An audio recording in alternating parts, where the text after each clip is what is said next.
¿Cuánto tiempo dura la pasti o M si no te la tomas toda esa misma noche y la guardás?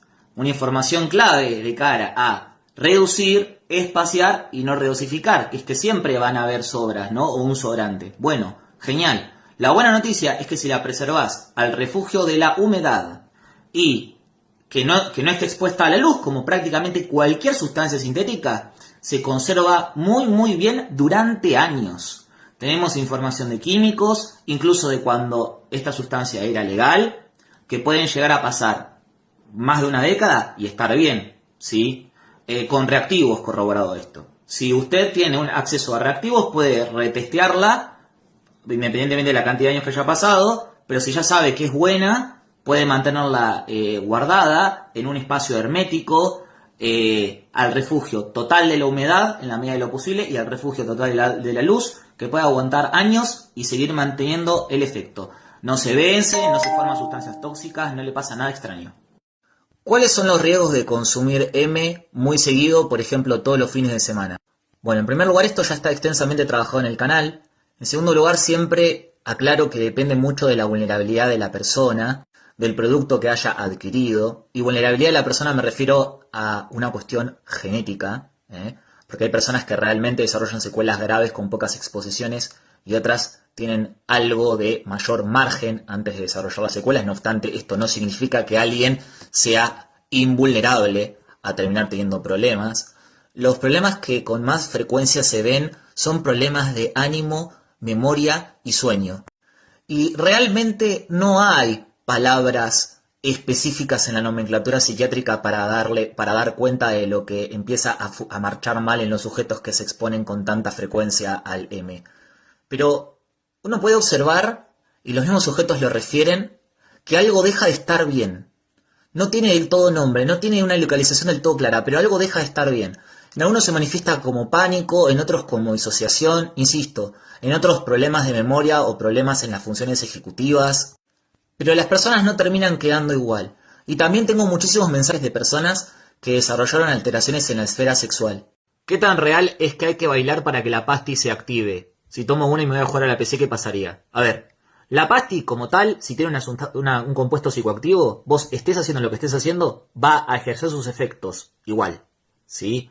Los efectos a nivel molecular van a ser los mismos, es decir, su farmacodinámica se mantiene intacta. Lo que va a cambiar si vos te pones a bailar o no, va a ser su farmacocinética, cómo se distribuyen los tejidos y otro tipo de variables a nivel metabólico. Pero los efectos van a ser los mismos. Y después, lo que sí va a cambiar en función de los conceptos set y setting, va a ser que tu estado mental no va a ser el mismo y el entorno en el que te encontrás tampoco. Así que la experiencia subjetiva asociada al mecanismo de acción de esa sustancia es lo que va a cambiar. Pero el mecanismo de acción de la sustancia se mantiene intacto. Lo que cambia es la experiencia que constituye la activación de esos receptores en ese contexto. Acá un profe me consulta por qué sería menos dañino el M que la coca, habiendo ya aclarado todos los matices éticos que son necesarios para abordar seriamente el asunto. Y desde un punto de vista teórico y psicofarmacológico, el M tiene un mecanismo de acción que tiende a desfavorecer enormemente su consumo compulsivo. ¿Por qué? Porque se desarrolla rápida tolerancia, es decir, la tolerancia serotoninérgica que induce hace que la exposición reiterada haga que se pierda la magia, digamos, la luz de Magic. Entonces ya viene incluido con un mecanismo regulativo. El asunto es que los sujetos hoy, forcluidos de su castración por el discurso capitalista, apelan a experiencias infinitas y totales, no atravesadas por la dimensión de la castración. Entonces, ¿cómo vencen la tolerancia? Y bueno, más y más. Bueno, ya eso es otro problema y otro fenómeno. Además, siempre hablo del principio de singularidad, que pueden haber sujetos que con M sientan más autocompulsividad que con la coca, lo cual en realidad en términos teóricos psicofarmacológicos es una rareza, porque la coca lo que da no es placer, la coca lo que da es necesidad de placer. Por lo tanto, la coca es la droga compulsiva por excelencia. Es la droga de la insatisfacción permanente. Por eso muchos sujetos ni siquiera en realidad se bancan verdaderamente el efecto. Lo tienen que estar bajando o mezclando con cosas porque en realidad introduce un monto de excitación inmanejable e intolerable. En cambio, el M tiene efectos cualitativamente diferentes. A modo meramente informativo, ¿es posible determinar si a igualdad de frecuencia y dosis la coca es más dañina que el M? partiendo del supuesto de que en ambos casos se esté consumiendo la sustancia original sin adulterantes. El asunto es, ¿qué sería igual dosis? ¿Cómo sería la equivalencia de dosis entre la coca y el M? ¿Y la vía de administración sería intranasal en ambos casos? Ya empiezan a haber preguntas que hacen muy turbulenta la comparación. ¿Por qué? Porque esta pregunta solo se puede responder desde un punto de vista teórico, abstracto y alejado, es decir, sin sujeto. Y en la realidad, en la práctica, los sujetos acaban teniendo muchísimo más daño por aquella sustancia que les resulta problemática, independientemente de cuál esa sea, incluso aunque no sea una sustancia en sí misma, como las apuestas. Entonces, nadie jamás debería tomar un video así o una información de estas características en términos farmacológicos puros para tomar decisiones acerca de sus consumos, porque implica poner en un altar una sustancia por sobre la otra, y es engañoso, porque si entre la coca, el M y nada hacemos la tabla, gana nada, por abrumadora diferencia, y se agregan un montón de beneficios que quedan invisibilizados. Habiendo dicho todo eso, el M a nivel teórico es muchísimo menos dañino que la coca. Debido a que mis últimos videos tuvieron como temática a la pasti, siendo el último qué sucede si se consume pasti estando embarazada, he recibido consultas adicionales sobre los adulterantes. Yo había hecho un montón de videos documentando los adulterantes que circulaban en las pastis de Latinoamérica, pero las plataformas, las redes sociales dieron de baja sus videos, así que vuelvo a hacerlo aquí para que también lo bajen y me vuelvan a sancionar la cuenta hasta que la eliminen definitivamente. En el video sobre el embarazo mismo, yo no mencioné qué pasa si la pasti contiene, además de MD, metanf, que no es nada extraordinario, no es poco habitual que además de MD contenga metanf, la Walter White. Y esto es importante establecerlo porque en términos netos, no bioequivalentes, pero netos, 80 miligramos de TANF, la de Walter White, la toxicidad es mucho mayor que la de MD. ¿Sí? Esto es importante establecerlo. Entonces, la Walter White tiene mayor cardiotoxicidad y mayor neurotoxicidad a ese rango de dosis que la MD real. Al mismo tiempo, no tenemos que perder de vista el asunto de las catinonas, que es lo que más habitualmente sustituye a las pastis, también conocidas como sales de baño, que son extremadamente tóxicas para fetos. Y ni hablar si es una aminorex sustituido o una fenilmorfolina sustituida. Empezamos a entrar en terreno. El otro día me hicieron una consulta sumamente orientada desde un punto de vista psicofarmacológico, que es, ¿cómo puede ser que cuando estoy en una fiesta, en un festival o en un entorno nocturno donde yo sé que circula pasti o M, me agarre una ansiedad muy particular por consumir? Y si bien podríamos hablar desde un punto de vista subjetivo y singular del fenómeno que le pasa a esta persona, en realidad es una pregunta que da para pensar qué es lo que realmente circula en las fiestas. ¿Por qué? Porque el M o la pasti sola, pura, por sí misma, debería generar un estado de plenitud muy particular, no debería generar como empuje a reiterar consumos o a consumir compulsivamente. Y esto cabe para consumos intertemporales, es decir, de un mes para el otro, que no debería hacerlo nadie, pero habitualmente la gente consume de esta manera, no debería ser la regla o la norma que la gente quiera meterse compulsivamente pastis, por el tono serotoninérgico que tiene la molécula original de MD. Entonces, lo que yo sospecho es que si hay MD real, está combinado con otras cosas que aumentan el tono dopaminérgico del efecto final, o en su defecto, no hay M en absoluto y son catinonas u otros grupos de sustancias que ya documenté en otros videos que tienen un tono muy dopaminérgico con respecto al serotoninérgico, por lo cual la respuesta conductual acaba siendo siempre compulsiva y autoalimentada. Pasa a parecerse más a una mezcla de coca con anfetas. El otro día alguien me hizo una consulta bastante interesante, que me dijo que en una fiesta le ofrecieron cafeína anhidra, ¿no? En cápsulas. Y creo que esta orientación puede ser un abordaje de cara a reducir daños interesante. Porque uno escucha habitualmente sujetos que consumen y no está del todo claro el motivo por el cual consumen. Entonces, en esto que yo siempre propongo, que es que si vas a seguir consumiendo reduzcas, espacíes, pero también tengas el control de tu propio ocio, me parece interesante que vos puedas saber qué es lo que estás buscando con las sustancias.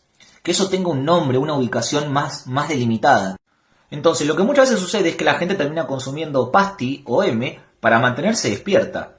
Pero si es por mantenerse despierto, tenés opciones que no implican tanta neurotoxicidad serotoninérgica ni cardiotoxicidad. Entre ellos la cafeína. La cafeína anhidra es un suplemento que si no se consume en dosis demasiado altas ni combinadas con otras cosas, puede llegar a ser realmente segura. La dosis letal de cafeína es más bien larga y se conoce extremadamente bien las propiedades que ésta tiene, llegando incluso a asociarse en largo plazo a cierta protección frente a enfermedades neurodegenerativas como el Parkinson y de la preservación de ciertas funciones cognitivas. Nada que ver a lo que hace la pasti o el M. Entonces, si se busca algo para mantenerse despierto, la cafeína es ciertamente una mejor opción. Ahora, siempre adquirirla por tu cuenta. Evita adquirirla en entornos donde no sabes bien qué es. Todos los días, al menos una vez, recibo una consulta relacionada a la posibilidad de tomar isotretinoína con pasti. La isotretinoína es un medicamento muy efectivo para el acné, cuyas marcas comerciales más conocidas son el Rocutan y el Isotan, pero también hay otras. Deben saber que para la aprobación de un medicamento a menudo no se requiere estudiar sus interacciones con sustancias ilegalizadas. Por lo tanto, no es que hay un documento científico que diga explícitamente lo que sucede si se mezclan. Sin embargo, si estudiamos fisiología, neurofisiología y psicofarmacología, vamos a ver que es una pésima idea combinar la isotretinoína con prácticamente cualquier cosa, pero en particularmente la pasti o el M. Y vamos a desarrollar por qué.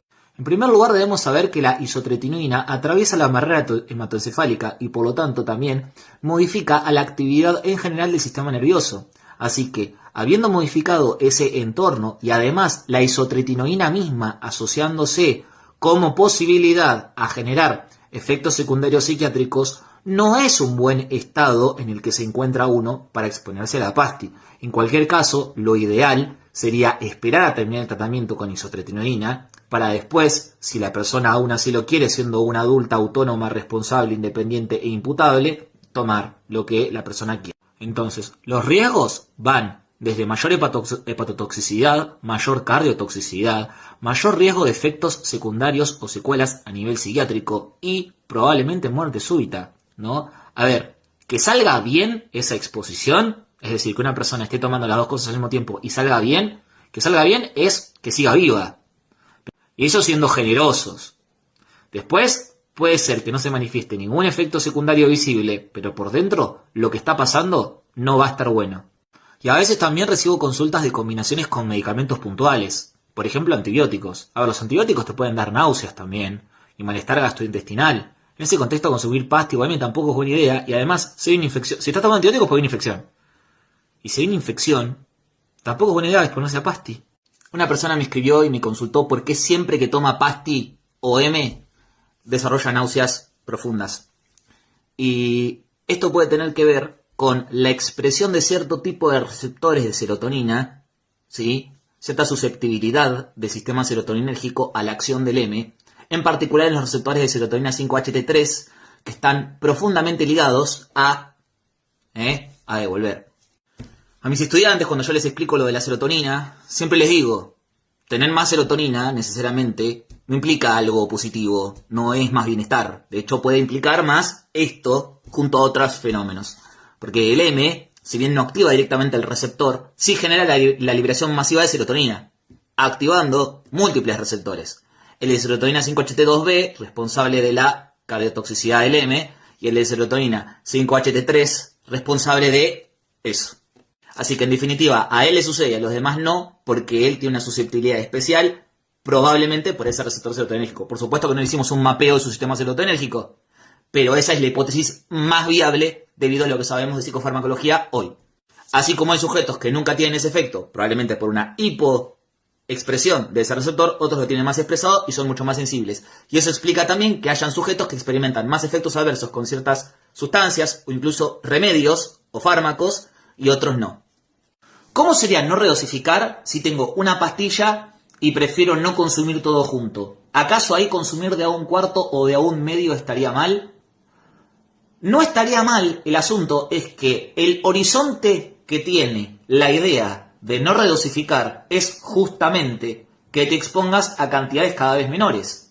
Esto, por supuesto, acompañado de reducir y espaciar.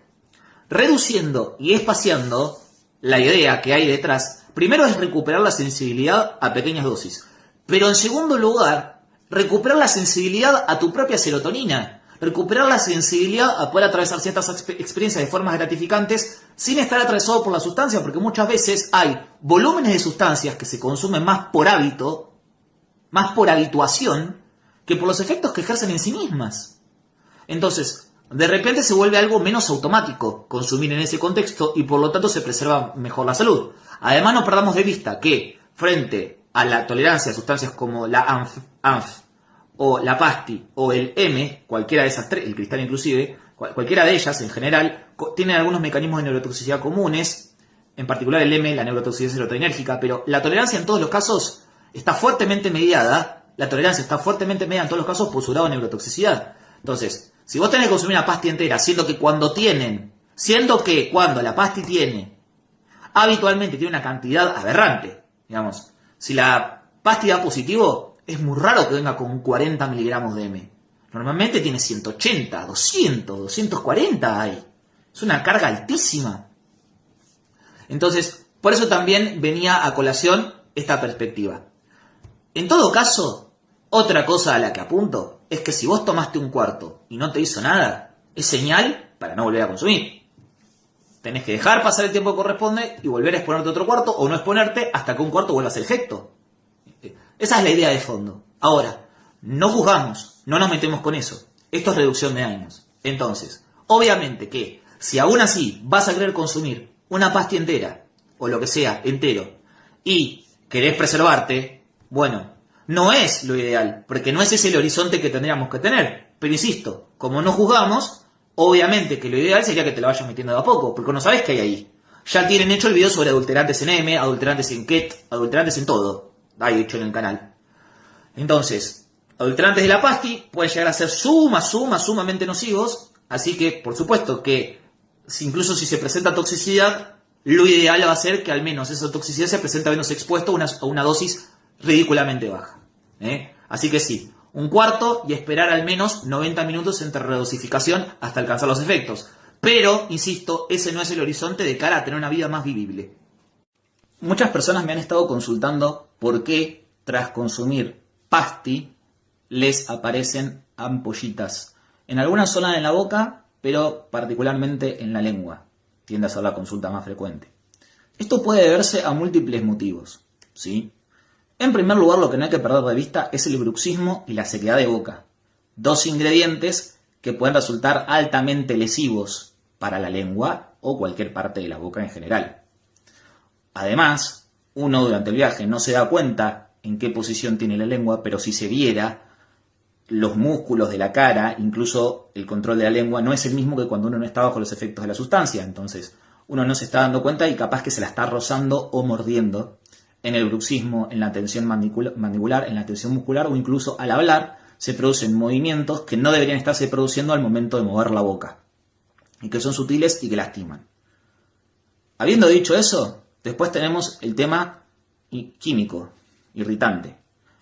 Si hay adulterantes, independientemente de que la pasti sea buena o no, si hay adulterantes presentes, ya sea por un defecto en el proceso de fabricación, que dejó algún subproducto en la pastilla, que insisto, hace que pegue igual, pero esté irritando la mucosa de la boca de la misma forma cuando entra en contacto con la lengua, eso no debería estar ahí, porque no tiene un control farmacéutico. Entonces, al entrar en contacto con la lengua se pueden generar ampollas, se puede adormecer la lengua, se puede tener una sensación de hormigueo, pueden pasar muchas cosas cuando uno entra en contacto con un químico que no debería estar ahí y que se podría llegar a considerar como un residuo o una formación de algo errado durante la producción, que está altamente documentado que sucede, de hecho, eso, ¿sí? Por más que se haya llegado el producto final adecuado, no se ha despejado lo otro que no debería estar. También esto se puede ver a excipientes de mala calidad, que es otra cuestión. También esto se puede deber o venir acompañado o agregado de pocas horas de sueño, que eso es inmunosupresor al infinito. No estar bien alimentado, que también es otra cuestión, y con esto no estoy insinuando que la gente coma al momento de tomar una pasti, por favor. Pero si la persona va a estar redosificando, que siempre digo que no hay que redosificar, o va a estar expuesto 14 horas a una jornada de algo que implica tener la boca tensa, la lengua en otro estado y todo el estado fisiológico diferente, se pueden producir este tipo de fenómenos. Más la propia inmunosupresión que puede llegar a ser capaz de generar la pasti, tenga catinona, tenga M, tenga lo que tenga. Así que pueden advenir afecciones o infecciones de diverso grado y tipo. ¿Qué onda el bajón de pasti que a mí nunca me dio? Depende de la cantidad y la frecuencia. A ver, al bajón que hay que prestarle atención de la pasti no es al del otro día. Al bajón que hay que prestarle atención de la pasti es el que viene con el uso crónico. Porque hay un montón de sujetos que no van a tener el bajón posterior. De hecho, en entornos clínicos, cuando experimentales, cuando se controla la calidad del M y no se dan las dosis aberrantes que suelen tener las pastillas que circulan en las fiestas, lo que se comprueba es que el bajón es más bien infrecuente. Ahora, eso no tiene nada que ver con el grado de neurotoxicidad serotonínica que vos estés experimentando. Porque la neurotoxicidad serotonínica la tenés igual, tengas o no el bajón, hagas o no deporte. Bueno, sí, indudablemente van a haber variables que el deporte haga que actúe como un factor protector. Pero solo es un factor protector. Bueno, la neurotoxicidad serotonínica te la estás comprando igual porque estás consumiendo un neurotóxico serotoninérgico. ¿Bien? Entonces, para tenerlo en consideración. Después, con el uso de sustancias psicoactivas, me parece importante aclararlo. Por ejemplo, con la risperidona, vos vas a tener efectos secundarios porque vos podés afectar a la regulación dopaminérgica, prolactinérgica o prolactínica, como sea que quieras conjugar la palabra prolactina, ¿sí? Prolactina, dopamina, ese par puede ser afectado por la risperidona, por ejemplo. Y hay sujetos con una prolactina elevadísima que aún así no desarrollan galactorrea. Ahora, esto no significa que no esté influyendo o teniendo sus efectos sobre la regulación de la prolactina. La risperidona a determinada dosis. ¿Bien? Entonces, para tenerlo en consideración, este ejemplo de la risperidona lo traigo para extrapolar. ¿Por qué se le dice droga del amor o sex o a la sustancia conocida como exta? Bueno, se le dice así por los efectos subjetivos que tiende a generar en quienes la consumen, aunque permítanme también agregar que creer que hay una sustancia que puede emular los efectos del amor o del eso que menciona en la pregunta, me parece empobrecer bastante la dimensión humana de esos fenómenos, ¿no? Pero bueno, más allá de eso, es cierto que induce un estado bastante artificial, pero que al fin y al cabo justamente la magia está en que uno no está percibiendo que es artificial en el momento que lo está experimentando, y por eso en el video que explico qué es exactamente el MDMA, yo comentaba una anécdota que está narrada en el libro de MDMA o éxtasis químico con el prólogo de Antonio Escotado, donde se mencionaba que los hippies tenían una remera que en inglés, pero la voy a traducir al español y la voy a adaptar, decía algo así como no te cases hasta 6 semanas después de tu última rola. Decía así la frase en general. Y eso se debe justamente a que podrías tomar una decisión bastante poco astuta, teniendo en consideración que el estado bajo el cual estabas tomando esa decisión no era un estado que se correspondía a un proyecto de vida real. Pero además, no es solo durante la sustancia que ese efecto puede perdurar, sino que si tenemos en cuenta que la conducta es un resultado de un montón de agregados de factores y de una historia, entonces tenés que dejar pasar bastante tiempo para recuperar realmente las facultades mentales como corresponden para tomar decisiones.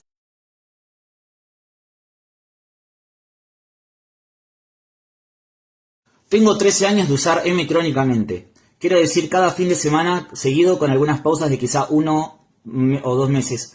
Y lo máximo seguro todos los días de 1 o 2 gramos por día y no he sufrido ningún daño o alteración en ninguno de mis órganos. Eso es porque soy hipocondríaco y me hago exámenes de sangre, ultrasonidos de tejidos blandos, corazón, hígado y riñones. Debes tener una muy buena prepaga o una extrema buena situación económica, porque no entiendo qué médico auditor autorizaría ese tipo de estudios constantemente sin una justificación médica legítima. No insto para nada su uso, pero mi pregunta sería: ¿por qué con tantísimo uso de M estoy total y completamente sano? Es que no estás total y completamente sano. Bien, esto pasa, quiero aclarar algo. Igual más abajo él lo menciona. Eso si hago ejercicio con pesas desde hace 30 años y me alimento y suplemento en extremo saludable, los suplementos te los podés ahorrar. ¿Es esa la razón? No. No entiendo cómo parece que soy la excepción de toda regla con respecto a los efectos secundarios. Bien, esto no es infrecuente. Estas ideaciones de inmunidad también aparecen entre personas que se exponen abiertamente a ETS y creen que nunca van a contraer VIH. En el ámbito del culturismo es bastante frecuente exponerse a gramos de sustancias semanales y creer que ellos son la excepción a la regla. Y no son la excepción a la regla. El ser humano muchas veces necesita decirse mentiras y, por ejemplo, ignorar el básico hecho de que las técnicas de estudios de laboratorio e imagen en medicina todavía no son lo suficientemente sensibles como para detectar verdaderos daños orgánicos profundos o sutiles o latentes como pueden generar las. Se habla mucho de terapias con medicinas como... Bien, me estuvieron mandando este video para que reaccione y ya lo primero que tengo para advertir es el título. MDMA, una poderosa medicina que te abre el corazón. Yo puedo entender que eso sea metafórico, pero el hecho de que se use en el título la palabra medicina, a mí me habilita a hablar desde la medicina. Entonces yo te podría contestar y hablarte de disección aórtica, de debilitamiento de las paredes del corazón, de hipertrofia cardíaca, y de otro tipo de problemas que tiene la exposición a M. Al fin y al cabo, no deja de ser 3,4 metilendioxi, metanfetamina, ¿no? No perdamos de vista la estructura química que tiene y la acción que ejerce. Entonces, medicina, yo ni siquiera le digo medicina a la risperidona. Imagínense decirle medicina al éxtasis, al MDMA. Se habla mucho de terapias con medicinas como la psilocibina, que es bellísima. Bellísima. ¿Qué clase de concepto es ese? ¿Puedo usar bellísimo para clozapina? ¿Puedo usar bellísimo para luracidona? ¿O no? ¿No? Creo que no. Pero ¿sabías que existe una medicina que puede ayudarte a desbloquear tu mente, Desbloquear tu mente. A ver a qué se refiere. liberar emociones reprimidas y experimentar niveles de claridad y amor de una forma muy distinta? ¿De qué la estoy desbloqueando a la mente? ¿De qué la estoy desbloqueando? Porque hasta ahora lo que yo vengo entendiendo es que mi mente está bloqueada, que necesito sí o sí ayuda farmacológica, no hay otra forma, ¿sí? Que eso es mediante una sustancia sintética y que eso me va a permitir liberar emociones reprimidas y experimentar niveles de claridad y amor de una forma muy distinta. O sea que el amor está sustancializado, ¿no? Lo único que quizás nos haga humanos, que es la dimensión del amor y la ternura, acá queda por fuera, hay que ir a la pasti.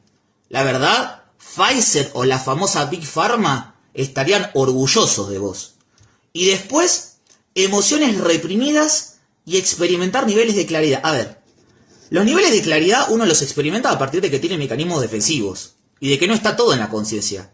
Gracias a que tenemos mecanismos de defensa, hay contenidos psíquicos que están escindidos. El psiquismo está escindido también, no es todo consciente, existe el inconsciente, y gracias a eso podemos funcionar. Imagínense si estuviera todo en la conciencia. Estamos en la psicosis. Por eso también, en la década de los 70, 80, 90, no era infrecuente leer que a estas sustancias se las llamaba psicógenas. Se las clasificaba así como se hablaba de estimulantes, se hablaba de sustancias psicógenas porque generaban justamente efectos y afectos psicóticos. Pero eso no es estar libre. Digamos, porque si no caemos en la de los locos están re libres.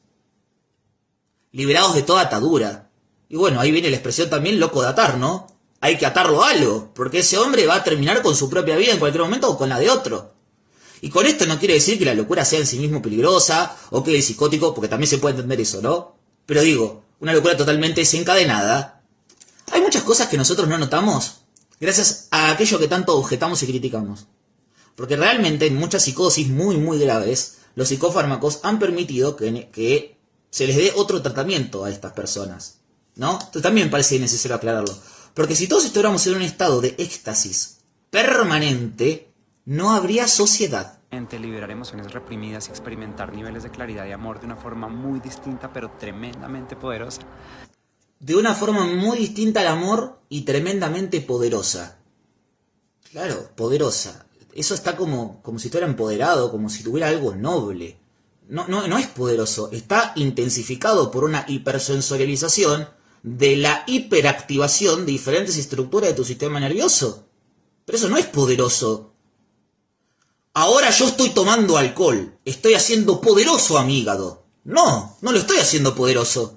Si bien la evidencia científica se ha centrado sobre todo en la efectividad del MDMA para manejo de trastorno de estrés postraumático, no necesitas haber vivido un trauma severo para beneficiarte de ella.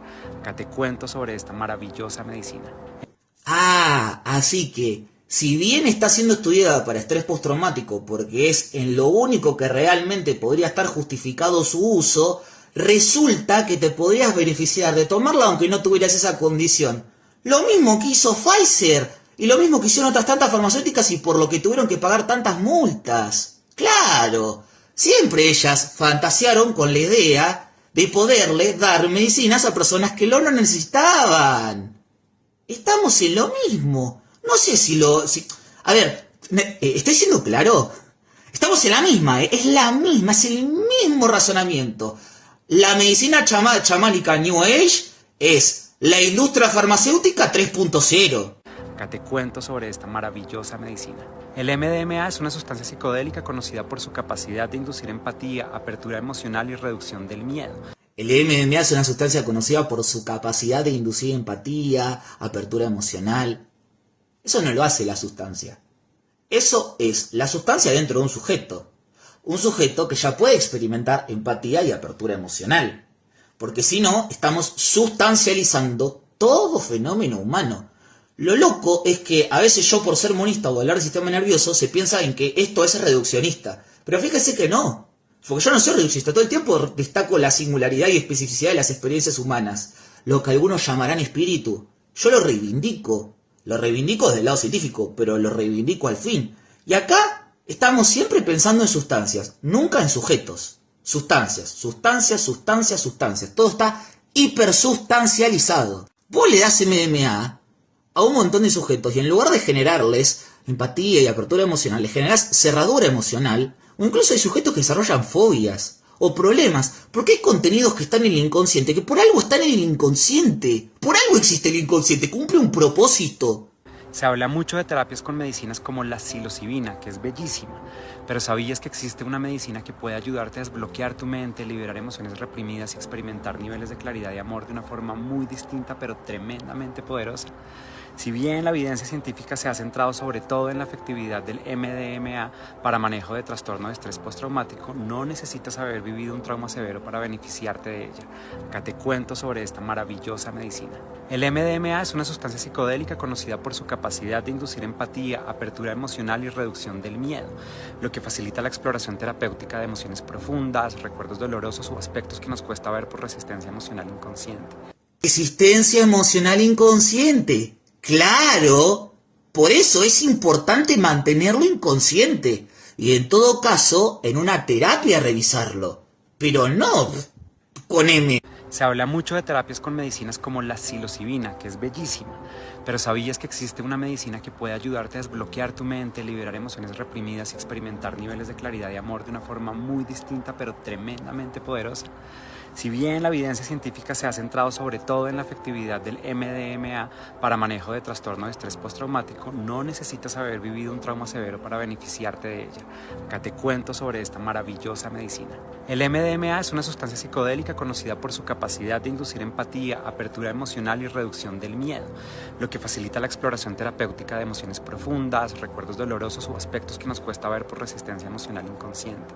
A diferencia de otros psicodélicos como la psilocibina o el LSD, el M no genera visiones ni disolución del ego de la misma manera, sino que permite un estado de seguridad emocional ideal para enfrentar y procesar lo que sea que te atraviese sin ser abrumado por ellos. Faltó agregar que a diferencia de la psilocibina y el LSD, el M también es bastante cardiotóxico, te faltó. Los otros también, un poquito, pero a comparación el M, mirá que ni el más fanático te la va a defender en ese sentido, Estado de seguridad emocional ideal.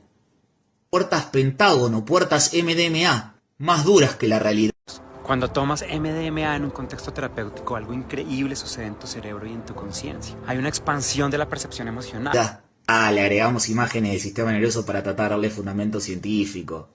Bien, bien. Voy entendiendo la maniobra de marketing, La verdad, algo increíble sucede en tu cerebro y en tu conciencia. Y yo estaba esperando que me hable de las vesículas transportadoras de monaminas, estaba esperando que me hable de recepción dopaminérgica mesolímbica. No. En ningún momento está eso. ¿Dónde está eso? Expansión, enriquecimiento, ganancia. No, las sustancias no son pura ganancia. Dejemos de vendernos ese buzón. El M aumenta la serotonina, oxitocina y dopamina en tu cerebro, creando una sensación de seguridad, de apertura y amor.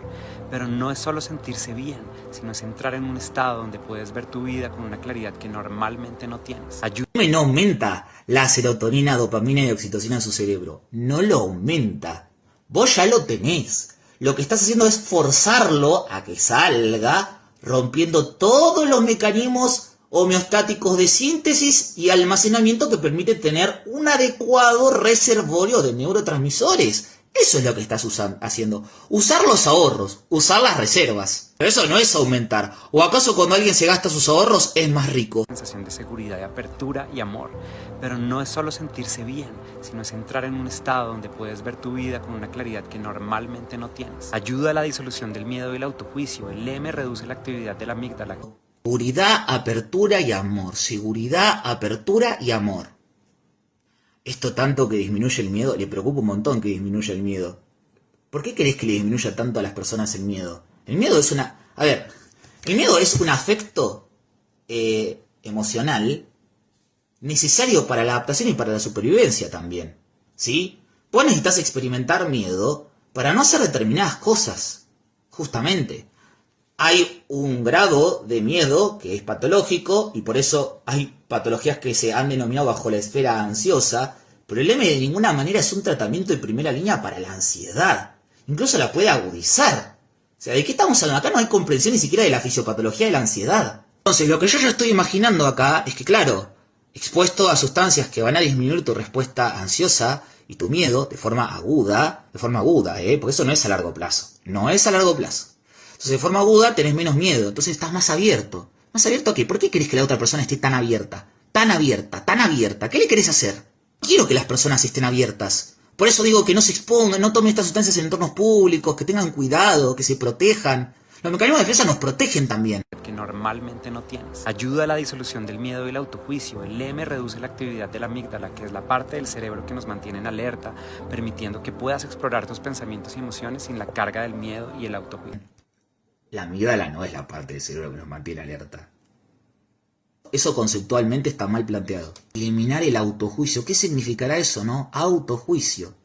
Digamos, porque si uno adhiera a lo que está escrito en los manuales de psicodiagnóstico o incluso de psicopatología, eliminar el autojuicio es justamente tener alterado el juicio. Promueve una mayor conexión contigo y con los demás. ¿Eso qué significa? Promueve una mayor conexión contigo y con los demás.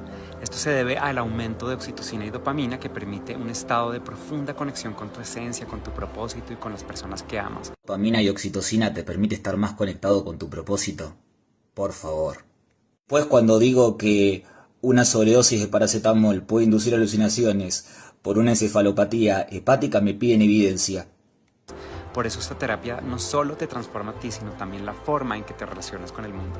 Te permite romper patrones limitantes para acceder a nuevas formas de ver tu vida, para integrar experiencias difíciles con compasión y sobre todo para expandir tu conciencia más allá de lo que creías posible.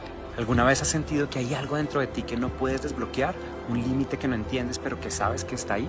La terapia con M puede ayudarte a verlo con total claridad y a trascenderlo. No se trata de una solución mágica ni de una experiencia recreativa, se trata de... Terapia.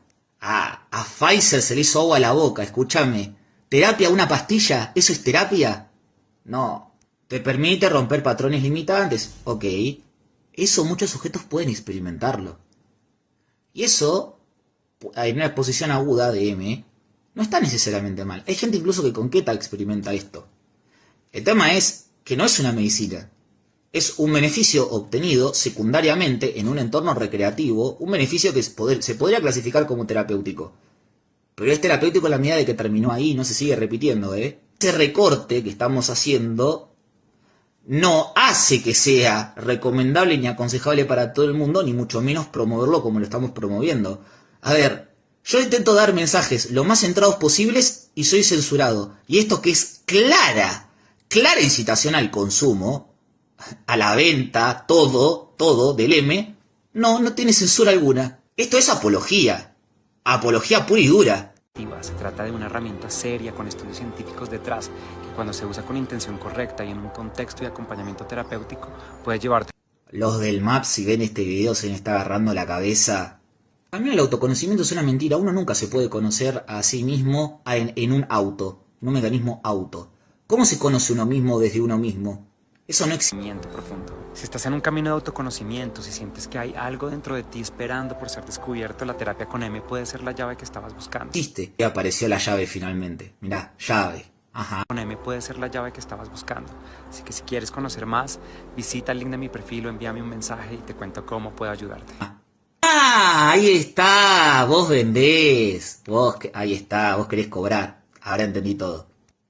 Ayudarte. Claro, ayudás. Sí, no me cabe ninguna duda que ayudás.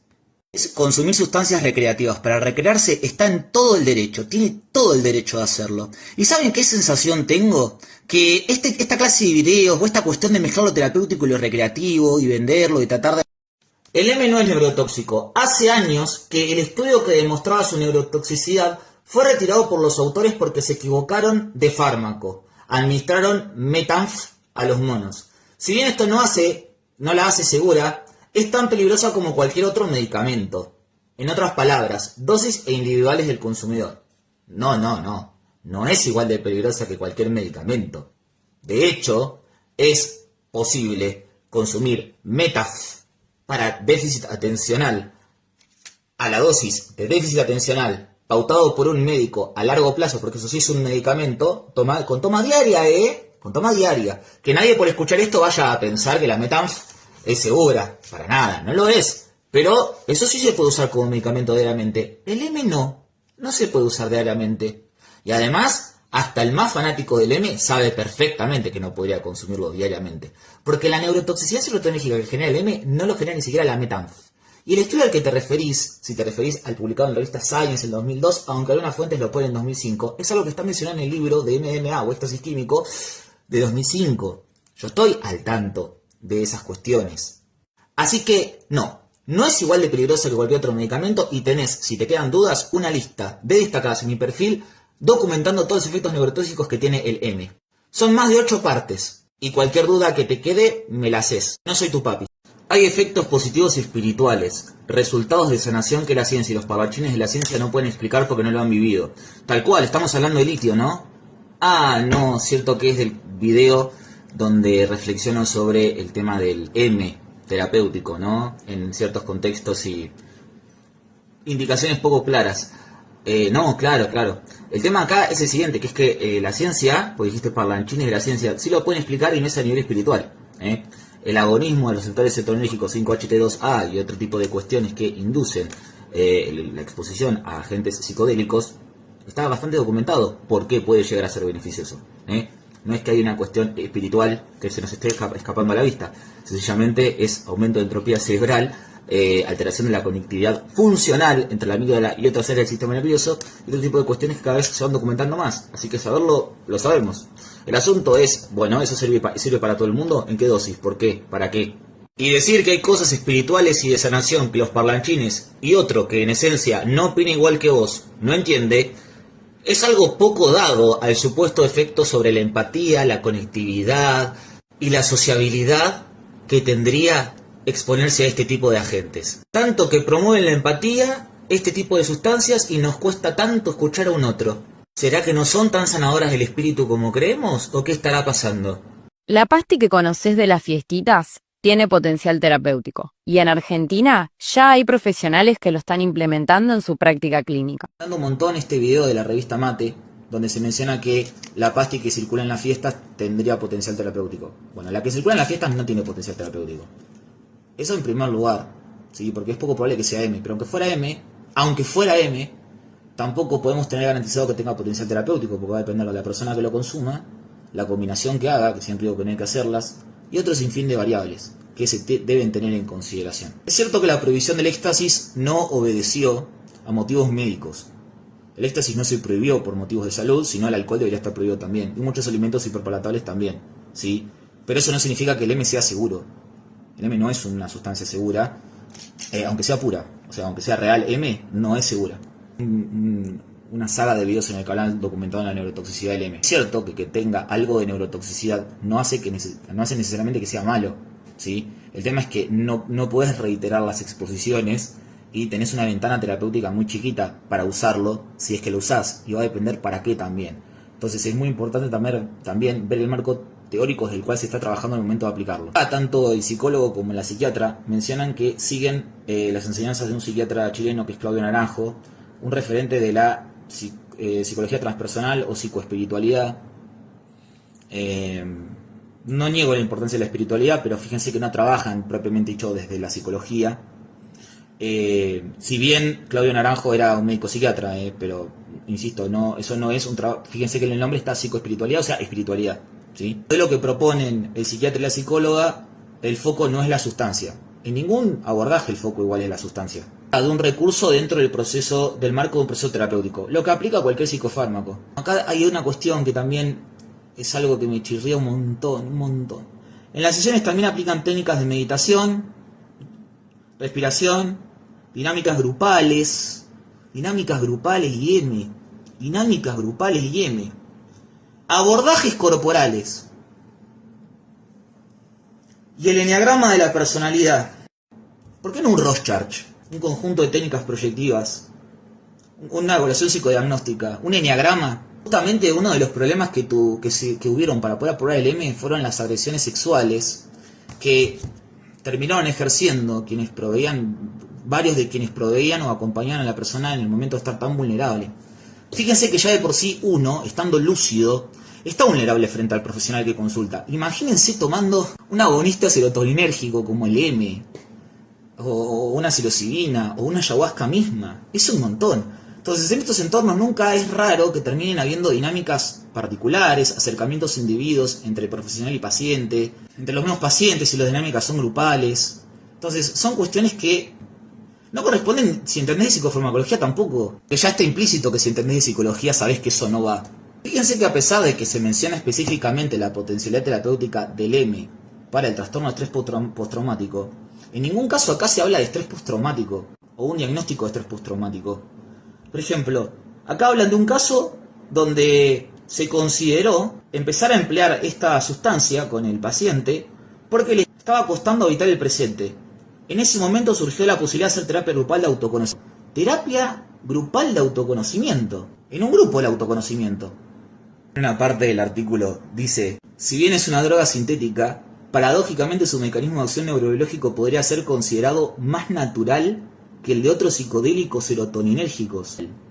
Más natural. Activa la vía mesolímbica dopaminérgica. ¿Cómo más natural? Aparte es un débil inhibidor de la monoamina oxidasa. Natural. Porque no aporta principios activos nuevos. Actúa inhibiendo la recaptación de serotonina, como los fármacos antidepresivos, y al mismo tiempo promueve la liberación. Nada que ver la afinidad del CERT, del MDMA, con la que tienen los ISRS. Nada que ver. Actúa como un catalizador de procesos endógenos y trabaja sobre los neurotransmisores que ya hay en nuestro sistema.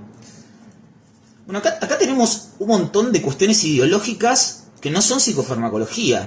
Catalizador de procesos endógenos, ¿qué significa? Porque con el mismo argumento le enchufaron el Prozac a cuántos millones de estadounidenses. Este es el gran tema que yo siempre advierto, ¿no? De terminar cayendo en la que tratamos de combatir o de construir, ¿no? Por deconstruir demasiado terminamos en el mismo lugar. Trabaja únicamente liberando la propia serotonina disponible en el cerebro, que a su vez libera oxitocina. Es cierto que libera oxitocina, eso es cierto, ¿sí? El M libera oxitocina, pero no trabaja únicamente liberando serotonina. Con ella todos los procesos psicológicos asociados, como el despliegue de las características prosociales. ¿En qué sujetos hace eso? Ojo, porque la mayoría diría que no lo hace. Estar eufórico o fusionarse con la posición del otro no es necesariamente estar más prosocial. Abajo igual en el texto se aclara que el MDMA no es para todas las personas ni circunstancias. Estaría bueno que con el mismo énfasis que se habla a favor también se aclare por qué no, ¿no? Que yo lo he mencionado en varios videos. Fíjense esta cuestión que es para pensar, ¿no? Vieron que yo varias veces dije el tema de la religión, que hay que tenerla en consideración por fuera del ámbito científico. Dice que se prepara la sesión terapéutica, no, creo que es la psicóloga Martín. Se estructura con el cuidado y el respeto pleno de estar ingresando a lo más sagrado de nuestra existencia para abrirnos a una verdad profunda, ¿no? A lo más sagrado de nuestra existencia. Hay una idea de sagrado y de existencia muy arraigada a ideas que podríamos remitir a cierta religiosidad o al ámbito religioso. Después se llega a la conclusión, ¿no? O se llega agregando como que es re importante entonces el respeto absoluto del proceso. Como cualquier otro proceso terapéutico requiere respeto. Según Martín y Juan, el nombre ficticio que le pusieron a la psicóloga y al psiquiatra, dice que el proceso colectivo resulta de mayor riqueza y cuidado. Ellos ofrecen las dos modalidades, individual o grupal. El grupo se autorregula, un grupo autorregulándose, y la conexión entre las personas facilita mayor y mejor acceso a la información personal. A mí me choca la idea del respeto absoluto y sagrado de la existencia con un grupo, autorregulándose. La ingesta de cristales de M ocurrió en el último encuentro, están narrando todo cómo lo van armando. En un momento el grupo definió iniciar un juego que consistía en contar hasta 3 y gritar a modo de catarsis colectiva. ¿El grupo lo definió? El grupo definió la práctica a hacer bajo los efectos del... Mientras que agarraban la mano de la persona que estuviera en el piso. Cuando pasé sentí una red que contenía todo eso que estaba saliendo, una especie de exorcismo sonoro a través del grito. Exorcismo sonoro a través del grito. No había ni vergüenza ni juicio, sino amor y risa en el estado puro de inocencia, como en la infancia o en un estado de comunidad sin neurosis. Claro, el estado de comunidad sin neurosis es el sectario. Las sectas, en las sectas no hay síntomas, las sectas curan, claro. Mucho más abajo en el artículo menciona: al trabajar con la propia serotonina se genera una depresión de esos neurotransmisores. No era que apuntalaba a procesos endógenos. La provisión de la sustancia debe ser pura responsabilidad de cada persona, liberando a los terapeutas de la responsabilidad en cuanto a eso. O sea que en definitiva tampoco sabemos si están realmente consumiendo M y se está haciendo en entornos de grupos que se autorregulan. Tuve una pérdida hace poco y hoy iré a un rave para distraerme. Te juro que es insoportable quedarme en casa y quizás pruebe un poco de pasti. Me dijeron que el sodio contrarresta los efectos de la cruda o del bajón después de la pasti. ¿Es verdad? En realidad hay que ver qué cantidad de sodio ingerís, porque vos tenés que tener presente que la pasti puede generar un desbalance en los niveles de potasio también, sobre todo por la actividad bailable o la sobreingesta de líquidos. En realidad no se debería hacer nada extraño ni con los minerales ni con lo que ingerís. Mantenerte razonablemente hidratado y exponerte a dosis razonables. No estar en entornos demasiado cerrados ni donde haya demasiado calor. Y si empezás a sentir síntomas de desvanecimiento o problemas de presión arterial, no te sigas moviendo, no sigas redosificando, ni sigas insistiendo.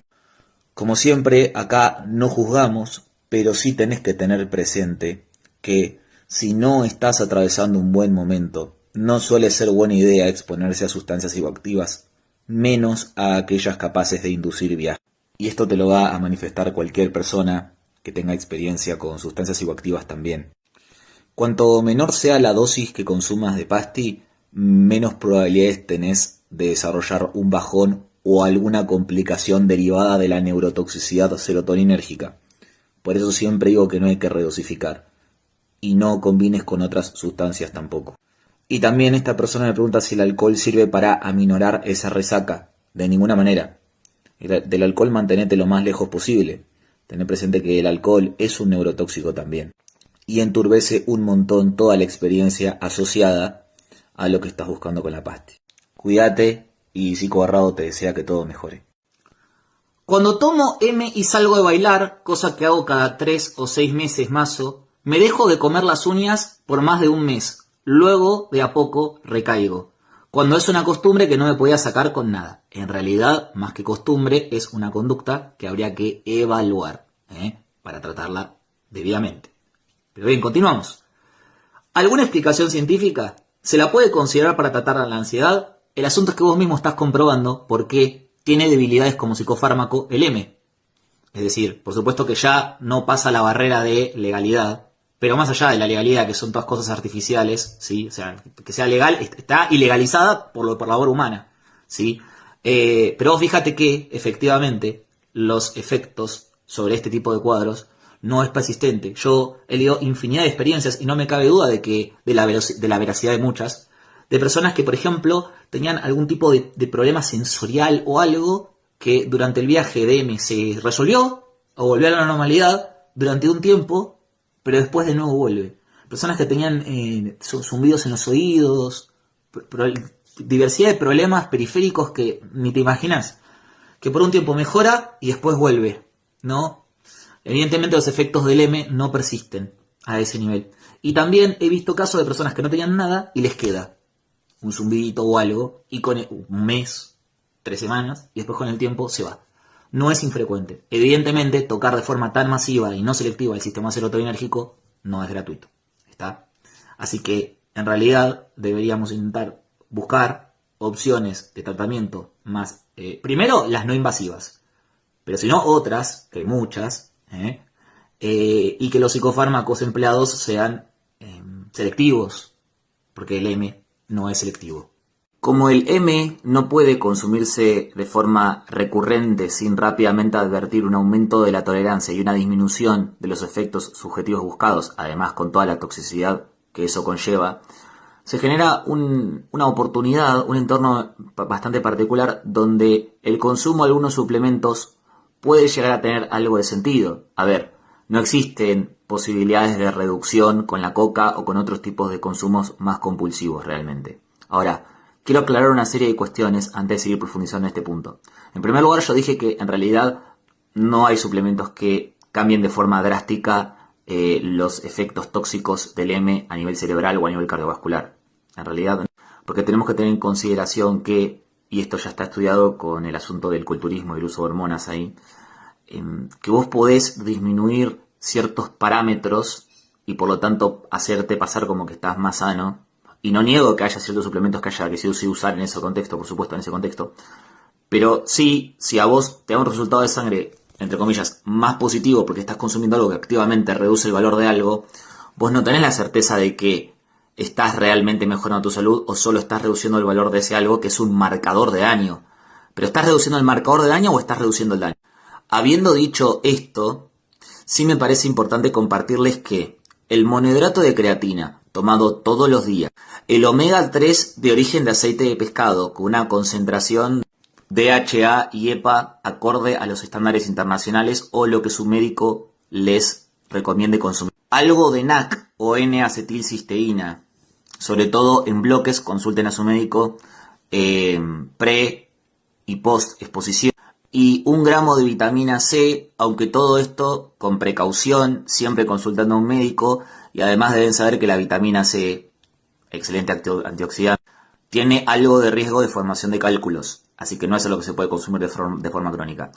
Y además tienen que tener presente que nada, absolutamente nada, le gana a una alimentación variada en frutas y verduras, sobre todo de muchísimos colores, como siempre lo dije. El buen descanso, el dormir, el no tener insomnio, que eso es bastante neurotóxico y neurodegenerativo, y prestarle especial atención a la deshidratación y a la hipertermia, 2 mecanismos conocidos por los cuales la neurotoxicidad del M se ve drásticamente aumentada. Y además me parece muy importante que nadie aumente la suplementación a costa de poderse exponer más a estas sustancias. Saben perfectamente que consumir con una frecuencia inferior a 120 días M compromete severamente la salud mental y la integridad del propio sistema nervioso del cuerpo. ¿Por qué a veces sube y baja el M de repente? Hay mucha energía, pero a los segundos uno se siente ultra cansado. A ver, hay varias opciones. Una es que adentro de esa pasti o adentro de esos cristales hayan diferentes sustancias, entonces cada una tenga un inicio de acción tardío diferente, y estés experimentando los efectos erráticos de esa combinación. En segundo lugar, habría que ver en qué contexto te sucede eso, porque también hay algo muy particular de los receptores de serotonina, que es que no están igual de funcionales todos los días. Entonces, frente a un producto de igual pureza, de una misma muestra, consumido con varios meses de diferencia, en un entorno similar la persona puede experimentar algo diferente. Bueno, ya sabemos el asunto del set y setting. Bueno, pero justamente eso también modifica la experiencia subjetiva asociada, y es posible que incluso los receptores de serotonina no estén igualmente disponibles, abiertos o activos por diferentes mecanismos. Así que eso también puede suceder. Después también hay otra opción agregada, que es que seas hipersensible a metabolitos que se forman por el M, y eso haga que, a pesar de que la sustancia es pura, tengas un viaje también errático. Y después también nunca hay que descartar de base condiciones neurológicas no detectadas que puedan explicar estos pegues tan extravagantes. A veces recibo preguntas donde las personas manifiestan realmente cuestiones físicas bastante atípicas, pero es que debido al volumen de consultas que estoy empezando a recibir de similares características, es posible que, bueno, yo siempre dije lo mismo, a ver, el sistema serotonérgico condensa toda la singularidad humana, es decir, es extremadamente singular. Recordemos que tenemos, la serotonina desempeña múltiples funciones, no solo es neurotransmisor, no solo es neuromodulador, también es factor trófico. Hay infinidad de receptores y subtipos de receptores, todavía no descubrimos todos. Es decir, uno está tocando algo que no sabe bien, así que eso también hay que tenerlo muy presente. Hay pocas sustancias que sean tan específicas, masivas y potentes sobre la serotonina como el M. Me están consultando cada vez más qué hacer con respecto a las náuseas que se generan al tener un viaje, sobre todo con rola, pasti, tacha, moli, sea en el formato que sea o en la presentación que sea. Y veo que están usando muchísimo metoclopramida, la cual no es inocua y puede tener problemas graves para la salud, y salud mental inclusive, ¿sí? No es un fármaco que se puede tomar por tomar. Entiendo que igual no es que lo usan todos los días, la metoclopramida.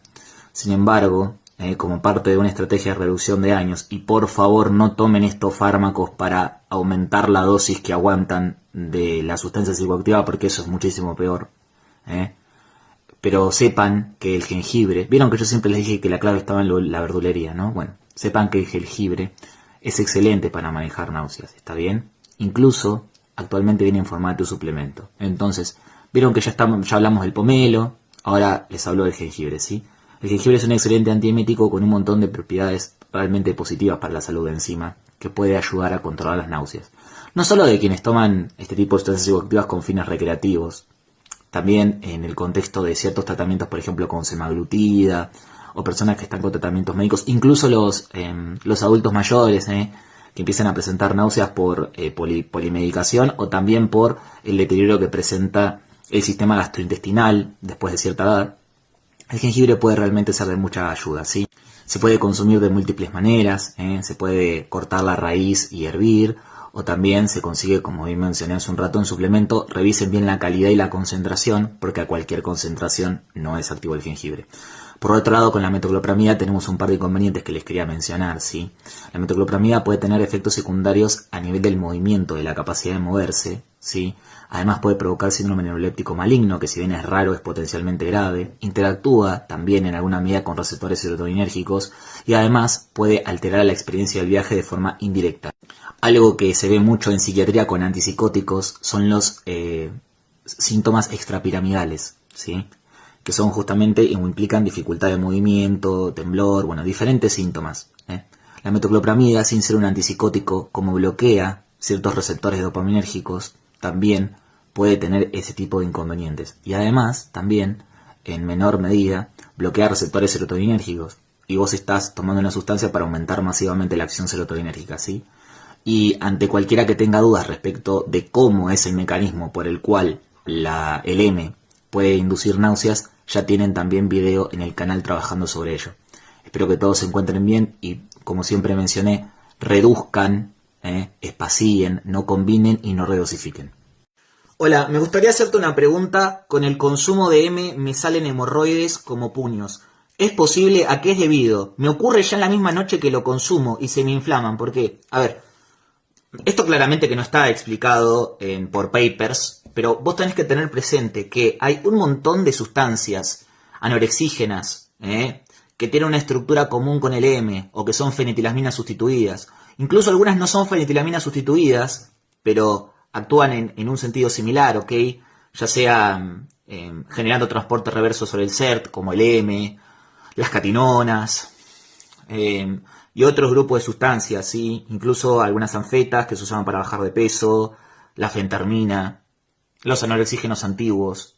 Tienen altamente documentada, ¿sí?, la generación de ampollas y de hemorroides. ¿Está bien?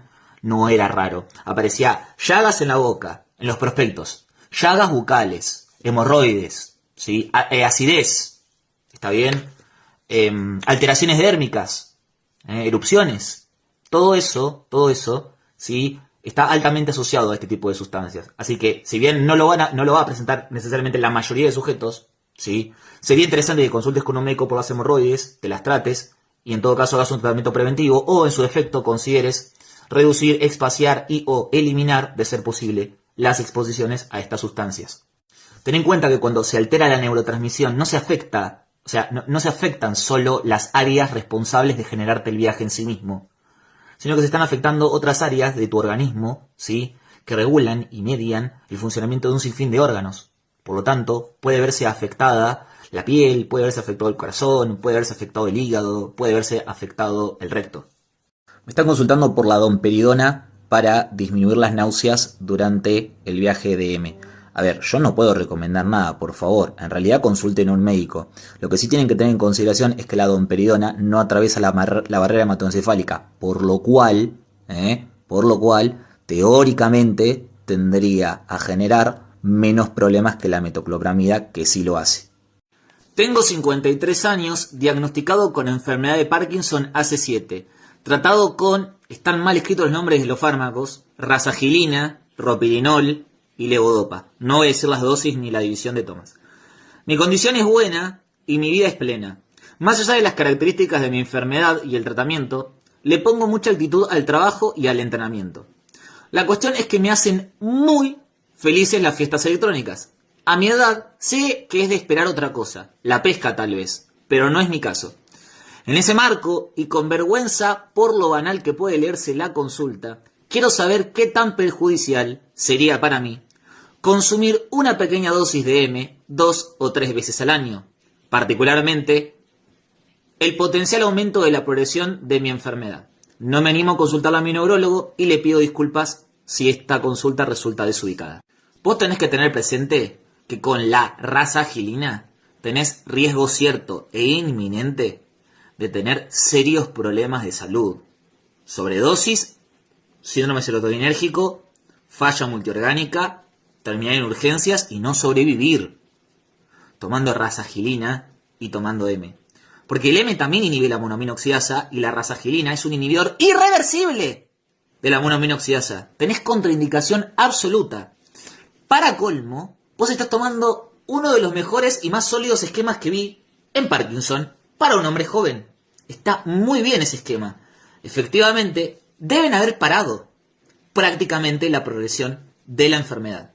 Si vos te expones al M, el M es un neurodegenerador por naturaleza. Vas a generar una cantidad masiva de radicales libres, de estrés oxidativo y de un montón de cosas que no querés. Así que, lamentablemente, esta consulta, más que para mí o para un neurólogo, es para llevar a trabajar en terapia. Respecto a la búsqueda de satisfacción en una experiencia que incluye una sustancia que está totalmente contraindicada en tu cuadro, y esto no es para juzgarte ni para avergonzarte, más bien todo lo contrario, es para ponerlo a trabajar. Porque por supuesto que tu neurólogo te va a decir que no, lo tenés totalmente contraindicado. Probablemente por eso también me consultás a mí. Interactúa gravemente con las medicaciones que estás tomando. Gravemente. Además, entorpece el esquema, porque tenés un muy buen esquema, venís muy bien, y con el M todo eso se podría echar a perder. Incluida tu propia vida. Necesito saber si la pasti o el M puede hacer que el pelo se caiga. Esta persona me manifestó que cuando consume su pelo comienza a caerse. Miren, tienen que tener presente que el M puede aumentar demasiado el cortisol, generar un estado fisiológico similar al estrés, y las personas que sean hipersensibles al estrés o hipersensibles al M, o que fruto del consumo de M no se alimenten o no descansen, van a tener comprometida la densidad y población de cabello, ¿sí? Tienen que tener presente además que el M entra en el folículo piloso y además a nivel sistémico genera disparos en el nivel de cortisol que pueden llegar a un 800% más elevado de lo que ustedes normalmente lo tienen. Así que todo esto crea un escenario propicio para que en aquellos que son hipersensibles a este efecto secundario experimenten una caída de cabello de esas características. Esta persona me preguntó qué puedo hacer para que no me suceda más. Obviamente que la primera opción es no consumir. La segunda opción es consultar con un dermatólogo especialista en caída de cabello inducida por sustancias psicoactivas. Tomé Pasti y M el fin de pasado.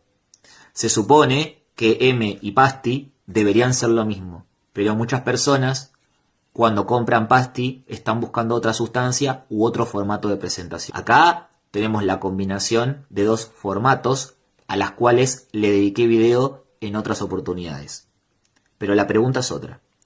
Y ahora en la semana me pasa que no puedo parar de comer. Es como cuando comes por ansiedad, pero nunca me había sentido así. Tengo esa necesidad de comer todo el tiempo lo que sea. ¿Puede ser por lo que consumí? Mirá, no podemos afirmarlo al 100%, pero es altamente probable. Ahora, ¿por qué puede ser por lo que consumiste? Y en realidad habría que ver si puede ser también por la repetición de los consumos. Recordemos que tocar el sistema serotoninérgico, lastimar el sistema serotoninérgico, en muchos sujetos no se manifiesta con secuelas inmediatas. Es una especie de daño que se va acumulando, ¿no? La persona no nota manifestaciones de ese daño, pero ese daño está ahí.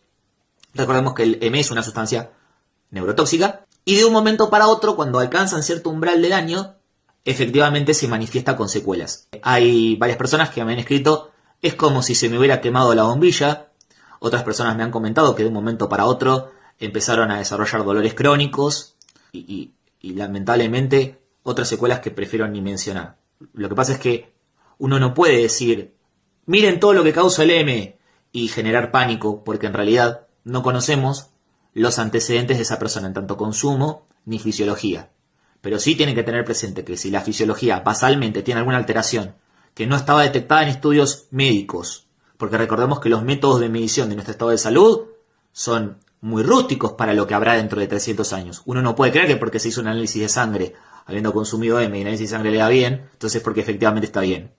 Porque dentro de 300 años los análisis de sangre probablemente sean totalmente distintos y se analicen otros valores que hoy desconocemos, que están siendo afectados y que son marcadores del daño que, insisto, ya sabemos que genera el M. Entonces me parece muy importante aclarar esto para generar esta conciencia de que las secuelas no se manifiestan de forma inmediata y a menudo requieren la reiteración en la exposición.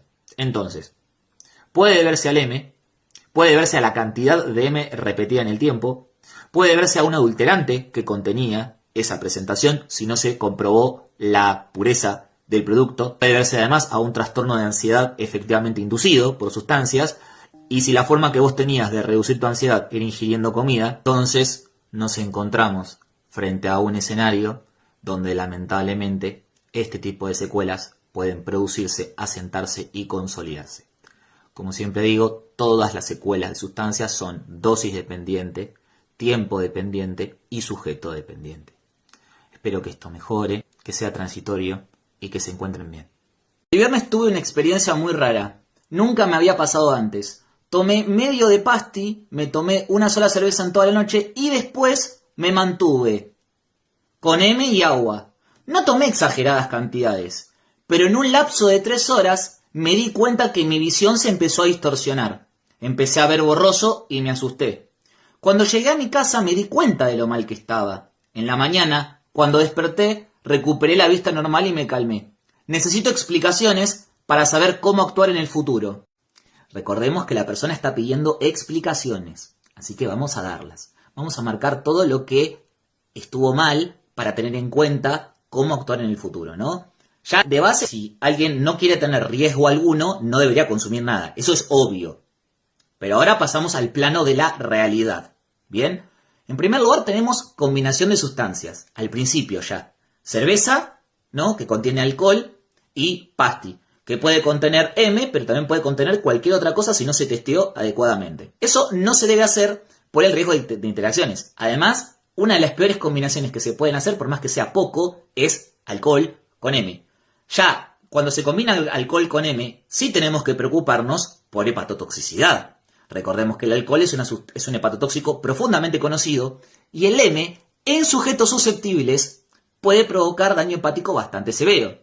Entonces, esa combinación da como resultado problemas. Además, siempre tengan presente, para los curiosos o para los que les importe tener conocimiento en salud, que el alcohol es una sustancia cancerígena. Entonces, tampoco es una buena idea o lógica idea combinar un hepatotóxico, un cardiotóxico, un neurotóxico, todo junto. Bueno, me mantuve con M y agua toda la noche, o sea que se redosificó. En realidad no hay que redosificar. Bien, yo esto ya lo planteé en múltiples videos. Porque vos estás alterando el metabolismo de las sustancias que estás consumiendo. Si se están ocupando los citocromos por donde se metabolizan esas sustancias, vos vas a tener concentraciones totalmente erráticas en sangre de lo que estás consumiendo. Más si eso no se testeó. Encima, si la pasti o el mismo M contenían alguna catinona, alguna fenilmorfolina sustituida, algún aminorex sustituido, nos estamos enfrentando a efectos o secuelas totalmente imprevisibles que no podemos ni siquiera dimensionar. Siempre que me manden una pregunta de estas características, aclaren si testearon o no, porque eso sería importante. También hay otro detalle agregado, que es que no es infrecuente, sobre todo en Latinoamérica, que la adulteración de estas sustancias ocurra con antihistamínicos. Si te ponen antihistamínicos o algún tricíclico, algún antidepresivo tricíclico, que lo he visto en testeos, entonces es lógico también que pueda llegar a tener visión borrosa junto a todos los otros problemas que puede llegar a tener que una sustancia esté adulterada con antihistamínicos. Han estado consultando qué tan hepatotóxico es el M. Como tal, no es una sustancia hepatotóxica per se, un hepatotóxico puro que genere daño hepático directo, como por ejemplo el alcohol. No obstante, sí es cierto que el M crea un contexto donde múltiples órganos pueden verse gravemente afectados, incluido el hígado. Y es por eso que en menores de 25 años, incluso descartando serología de enfermedades virales o de infecciones virales que pueden estar afectando la función hepática, el M tiene una alta prevalencia como responsable de causar alteraciones agudas hepáticas, llegando incluso a la necesidad de requerir trasplante de hígado. En los sujetos que tienen una susceptibilidad genética especial a experimentar este tipo de anomalía, se puede presentar de forma idiopática, de forma independiente de la dosis. Es decir, ya una dosis puede desencadenar efectos adversos hepáticos graves. No obstante, esta es realmente la minoría de la población de la que se expone al M. La minoría de la minoría. Ahora, en los casos donde hay redosificación, que siempre digo que no hay que hacer, las variables cambian enormemente. Tenemos modelos donde el daño hepático es resultado indirecto de la hipertermia. Y acá alguien también podría preguntarme, ¿la hipertermia por M siempre es secundaria a síndrome serotoninérgico? Y la respuesta es que no. Porque lo que tenemos en los contextos en donde se consume M es el gran estrés cardíaco y orgánico al que se somete al cuerpo, ya no por la activación molecular de múltiples receptores serotoninérgicos, sino también por la cantidad de actividad a la cual se ve asociada el cuerpo en esos contextos. Además, el M genera desregulaciones a nivel hipotalámico bastante severas. Cuanto más investigo, más me sorprendo. Por ejemplo, alterando la actividad de la hormona antidiurética. Esto implica que el equilibrio hídrico y electrolítico del cuerpo se ve afectado. Y en ese contexto, por ejemplo, hidratarse demasiado también puede acabar generando múltiples problemas, desde hiponatremia hasta problemas más graves de colapso orgánico, porque el agua que se ingiere no se elimina. Por eso también hay que tener especial precaución en el momento de hidratarse, no sobrehidratarse, sino mantener la ingesta de agua razonable, pero las dosis de M ingeridas también dentro de un umbral razonable. Que siempre digo lo mismo, la menor dosis posible. Por otra vía de daño, tenemos la formación de especies reactivas de oxígeno y especies reactivas de nitrógeno, lo que se conoce popularmente como estrés oxidativo y estrés nitrosativo. En este sentido, el M también puede estar induciendo daño tisular mediante estas vías. En conclusión, si bien uno a nivel teórico, bibliográfico, podría llegar a decir que el M no es un hepatotóxico puro, sí para las personas que sean consumidoras y les interese preservar su salud, deben tratar al M como tal. Mi compañera tiene un leve problema cardíaco. Hace un mes yo le invité M y tomó en 3 ocasiones muy seguidas, 2 de ellas incluso en menos de 24 horas. Hoy ya, pasadas unas semanas, me manifiesta que a veces siente dolor agudo en el corazón y en la parte posterior del tórax. ¿Será que el M le profundizó su cuadro? Solo consumió 3 veces. En primer lugar, lo que comenta usted requiere atención médica inmediata, porque a esa persona hay que hacerle estudios. Cualquier dolor torácico o puntada posterior al consumo de sustancias psicoactivas requiere evaluación médica. Ahora, más allá de esto, es importante mencionar que el M es una sustancia totalmente contraindicada en personas que tengan algún tipo de afección cardíaca, por más leve que pudiera ser. En general, incluso es importante tener presente esto. Nosotros podemos tener afectada la función de un órgano sin que esto necesariamente implique una enfermedad o un deterioro explícito de nuestras capacidades o que nos limite en nuestra vida diaria. Por ahí, con estudios muy ultrasensibles se podría llegar a detectar, no obstante, en realidad, como no afecta a nuestra vida diaria y normalmente no tiene un curso claro, esas condiciones pueden ser hepáticas, pueden ser renales, pueden ser cardíacas, normalmente no se medican. Pero sí es cierto que el consumo de sustancias, por ejemplo, entre otras actividades que uno puede hacer y que pueden hacer que esa afección orgánica efectivamente se agrave y sí se vuelva un cuadro que requiera tratamiento o supervisión, ¿no? Entonces, vuelvo para atrás. Si esta persona tenía un cuadro cardíaco leve, controlado, medicado, no medicado, la exposición a sustancias, lo único que se puede traducir es que eso se agrave. Es decir, nunca va a suceder que una exposición a sustancias disminuya la severidad de un cuadro. Y si ese cuadro permanecía latente, lo único que puede hacer la sustancia es que se manifieste, que se agrave. Así que esta persona, espero que se encuentre bien, requiere atención médica y no se deben consumir sustancias psicoactivas menos M si hay antecedentes de problemas cardíacos. Te quería comentar mi situación. Obvio que entiendo que quizás no puedas responderme, pero sos la única persona a la que le puedo preguntar. Yo voy a bailar música electrónica desde los 18 años y tengo 34. Hace 4 años más que cuando voy solo consumo una pasti y nada más una vez al año. Hace como 6 que disminuí muchísimo el consumo de absolutamente todo.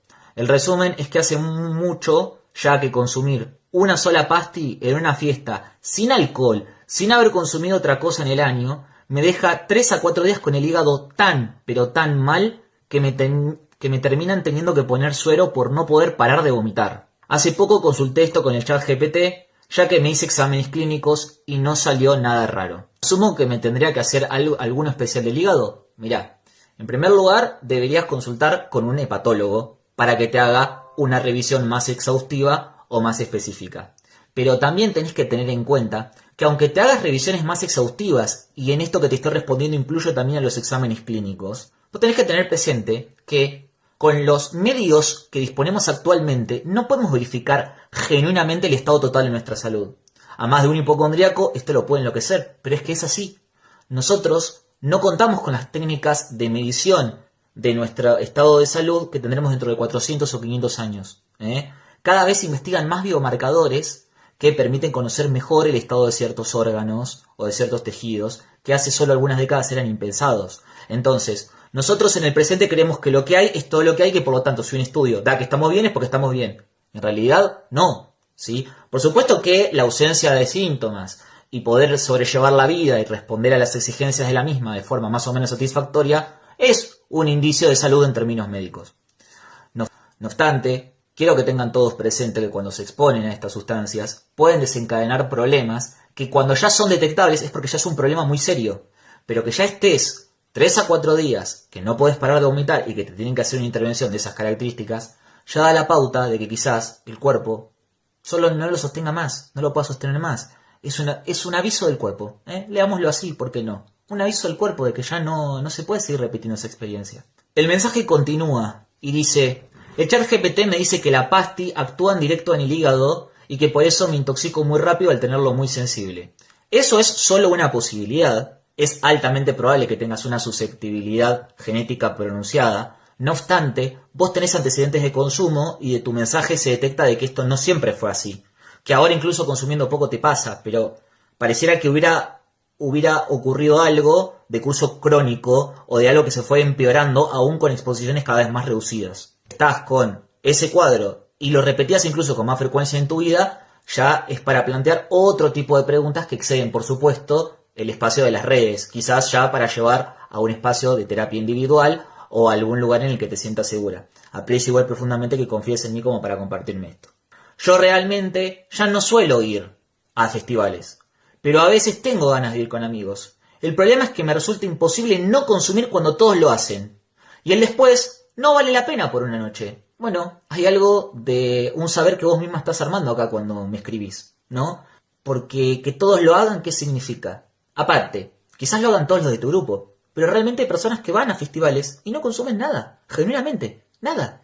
Muchas personas ya retiradas, es decir, adquirieron conciencia de las secuelas y simplemente decidieron parar porque les gusta el evento más allá de lo que consumen.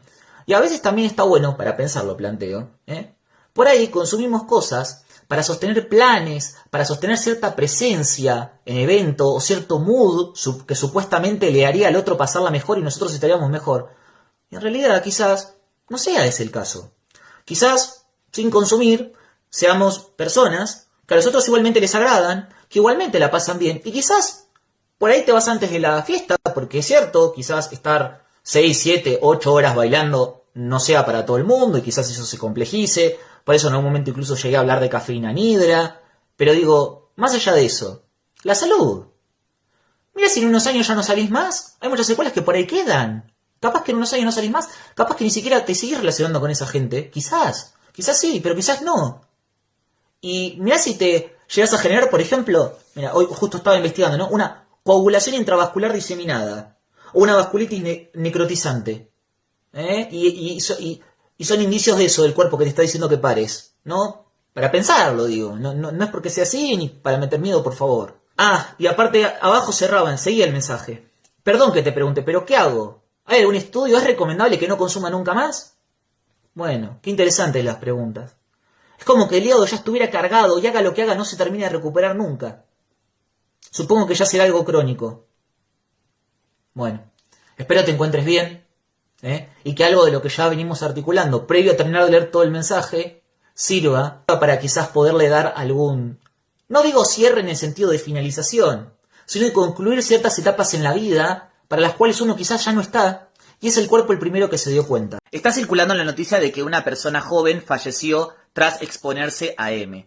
Y me están entrando decenas de consultas respecto a si es posible efectivamente perder la vida solo por consumir M y agua sin hacer nada más, sin combinarlo con nada. Y acá estamos tocando un punto de debate y de tensión y de controversia que sigue hasta el día de hoy entre la toxicología clínica, la epidemiología y la legalidad o cómo legislamos la sustancia. ¿Qué tomamos como referencia para decir que una sustancia efectivamente puede producir letalidad? ¿La dosis letal media en estudios de laboratorio en ratas? ¿O tomamos como referencia informes toxicológicos donde la autopsia rara vez llega a una conclusión contundente respecto a que fue ese único agente causal el que le produjo la pérdida de la vida a una persona?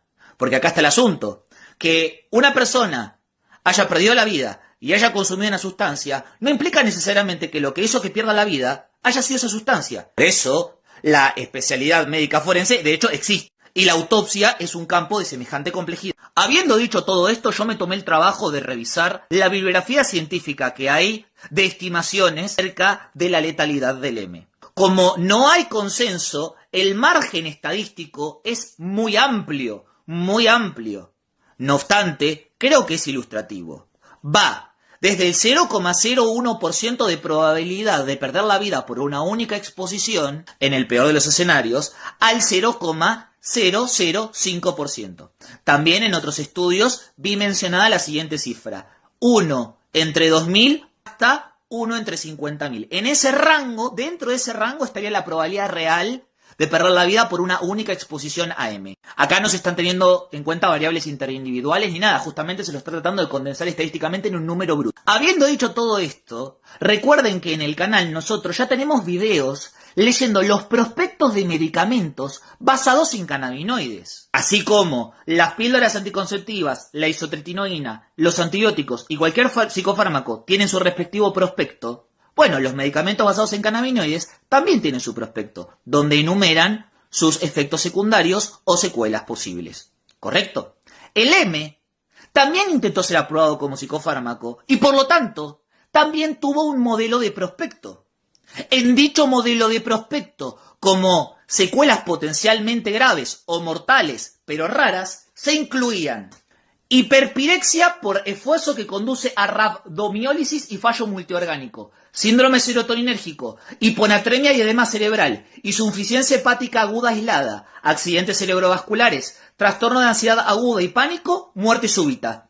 Todos los días al menos una vez recibo la consulta de si se puede tomar Pastirola o M junto con antidepresivos. Como en todo momento y en todo lugar la respuesta que doy es que no, la subsiguiente pregunta que recibo es cuánto tiempo debería dejar de tomar mis antidepresivos para poder exponerme a Pastirola.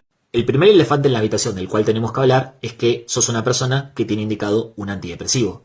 Sea por el motivo que sea por el cual tenés indicado un antidepresivo, claramente su interrupción abrupta no va a mejorar a aquel motivo por el cual se te indicó ese tratamiento en un primer lugar. Entonces, el primer punto en contra que tenemos es que la discontinuación de un antidepresivo es una decisión compleja que siempre debe estar supervisada por un médico. En segundo lugar, tenemos otro problema. Los antidepresivos, la mayoría de los más comúnmente prescritos, introducen cambios en el sistema nervioso mucho más duraderos que su propia vida media. Por lo tanto, por más que vos dejes pasar 5 vidas medias, vos podés seguir teniendo modificada la actividad de tu sistema nervioso debido a que los antidepresivos están diseñados para introducir cambios duraderos en la expresión de ciertos receptores de serotonina, pero además del transportador de serotonina en sí mismo, ambos sitios donde actúa el M, principalmente sobre el transportador de serotonina, mediante el cual genera transporte reverso e inunda todo tu sistema nervioso de la serotonina que te va a justamente introducir el éxtasis, el estado de éxtasis. El asunto es que la farmacología detrás de los antidepresivos apunta a reducir el espectro de eventos químicos que pueden suceder en tu sistema nervioso. Es decir, lo que se busca es reducir tu inestabilidad emocional. El M actúa sobre una diana molecular específica de inestabilidad emocional y por lo tanto ese viaje que se experimenta para arriba y después están para abajo y todo lo que ya se sabe que genera el M, el antidepresivo lo que busca o para lo que está diseñado es atenuarlo. atenuarlo de forma duradera. Esto, por eso muchas veces además generan los antidepresivos aplanamiento afectivo, dificultad para llorar en algunos sujetos. Todo esto entonces, fíjense que es antagónico, es como si fueran opuestos entre sí.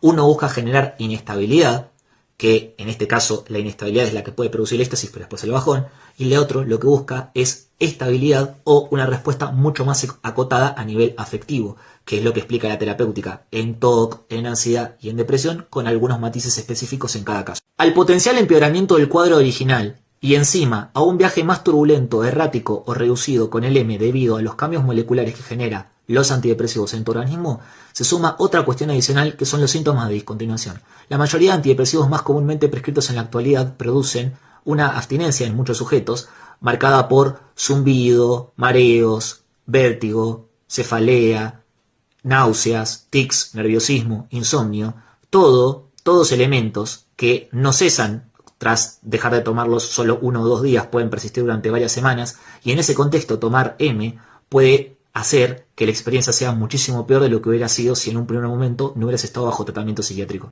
Primero termina el tratamiento psiquiátrico y después habla con tu médico de cabecera. Tengo 47 años y hace un año que estoy tomando esporádicamente de vez en cuando M y Pasti. Se supone que el mismo principio activo pero en 2 formatos de presentación diferente, cosa que siempre digo que no hay que hacer y ya lo tienen trabajado en videos previos en el canal. No llego a tomar una Pasti y dedito 2 o 3 veces en toda la noche. Peso 90 kilos y soy bailarín y estoy todo el tiempo en actividad. Mi consulta es por qué al día siguiente tengo toda la boca llena de aftas y también tengo una inflamación en la boca muy grande que me dura 1 semana aproximadamente si lo trato con el Alzone. Quería saber por qué puede llegar, lo voy a corregir porque está mal escrito el mensaje, quería saber por qué puede llegar a ser este tipo de reacción. Si podría ser un herpes, bueno, sería algo atípico que se resuelva con Oralzone un herpes, porque en realidad no debería responder a eso. O debería tomar algún protector gástrico. No, en realidad no deberías tomar nada y para verificar el origen de lo que te está sucediendo tenés que hacer consulta con un médico que evalúe específicamente tu caso y te vea la boca. Además, una inflamación en la boca es demasiado general. ¿En qué zona de la boca? ¿En la lengua? ¿En los labios? ¿Qué características tiene esa inflamación? No cualquier inflamación es igual y no se puede afirmar el origen gástrico de la misma. Por otro lado, tenés que tener presente una serie de cuestiones que te voy a detallar a continuación. La primera es que el M es un inmunosupresor bien conocido.